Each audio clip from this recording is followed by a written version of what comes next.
অন্তর ভাই, আমাদের নোয়াখালীর বিষয় নিয়ে অনেক ভিডিও বানাচ্ছেন, হাজিপুরে অনেকজনের দাওয়াত করছেন, মেলা আপ্যায়ন করে নেবেন। তা আমি তো দীর্ঘ 4 বছর পরে প্রবাস থেকে ফিরছি, নোয়াখালীর বিষয় নিয়ে অনেক ভিডিও বানাইছি। কারণ প্রবাসীর বিষয় নিয়ে কিছু কথা আপনার থেকে একটু শুনতে চাই, একটু বলেন। আসলে ভাই প্রবাস জীবন এত সোজা না।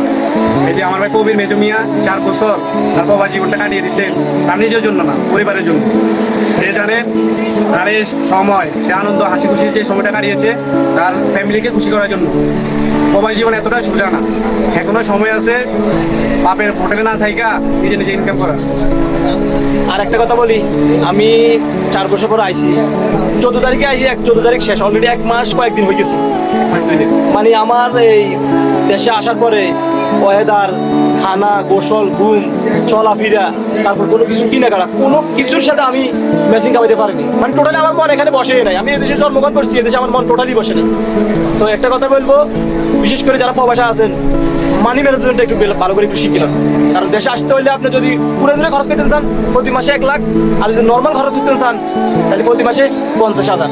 আর যদি আপনি ঘরের মতো হয়, ঘরের ভিতরে আপনি শাড়ি চুড়ি যদি ভরি থাকতেন চান, তাহলে আপনার খরচ করার দরকার নাই, আপনি ঘরের ভিতরে থাকেন।